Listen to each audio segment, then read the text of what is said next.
I just before we dive into this episode, I did want to talk, kind of go down this nostalgia road a little bit and just kind of talk about like I don't want to go completely into why we started the podcast, but I did want to kind of go back to the beginning a little bit, right? And I think the reason we started this podcast, and you guys can correct me if I'm wrong and kind of, tell me your thoughts on it a little bit, but we were all out of college, post-collegiate runners. We were still dabbling in the sport a little bit. We love the sport, right? We love the sport because it's an easy form of exercise, inexpensive. You can do it anywhere, anytime.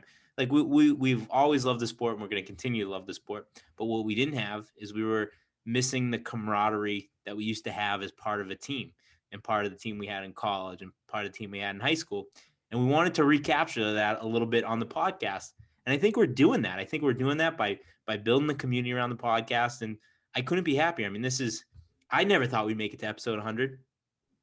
No, I definitely didn't. And yeah, I think the idea was we wanted to dive a little bit deeper in the sport, learn a little bit more about the pro scene, get more into the pro scene, which I think we have, right? I think I know more about this sport than I ever have. When we first started, I knew next to nothing about the pros and, the world records and all that. Now, we still don't know that much. And I think if that's what you're looking for, if you're looking for on this podcast, then, I'm sorry. But shout out to that guy that just left us a 1-star review. Yeah. I mean, if that's what you're looking for out of us, you're tuning into the wrong podcast, buddy. We're never gonna be like track junkie experts, but I think what I've appreciated is being finding myself passionate enough about the sport to have like real takes and to have like things bother me. In fact, I feel like I'm more bothered by the sport of distance running than I was when we started, because now I know more about it and I expect more of it. And it hits closer to home when they do things that disappoint me. So we're going to keep, trying to make this sport better and having the conversations. Like I think on our last episode, Woody Kincaid talked about it. He mentioned, he said, I'm happy you guys are like having these conversations. And I think that's half the battle, right? I think a lot of times on this podcast, we come out very, very critical of the sport in general. And we do that because we love the sport and we want the best for it. And we are the ones having these conversations. So I don't know if this is the direction. If 100 episodes in, I would think, A, I would not think that we would still be doing this podcast. And B, I don't know if this is the direction I, definitely imagined when we first started, but I'm happy that we got here, and I'm happy that this is the product that we have now.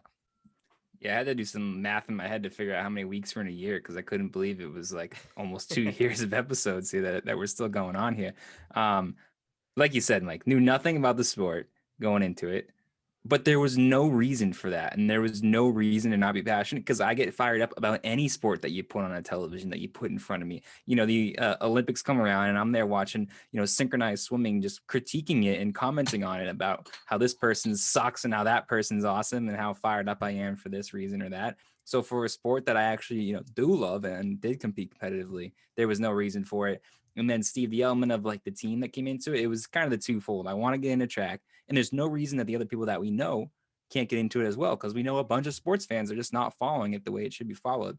To see it grow outside like of this little bubble, though, to just people from Germany running our races and that sort of thing, that team grew exponentially larger than I ever could thought. And even though, as Mike said, even though I still have terrible takes and know nothing, and people sometimes they're nice to me, sometimes they're not on the Instagram, on the online world. It's cool to care, and I actually care now, which is something I never thought I could say about this sport prior to a couple of years ago. We're grinding. We're not slowing down. I love what we're doing. I mean, it's a lot of work, but I love it, and I don't plan on slowing down anytime soon.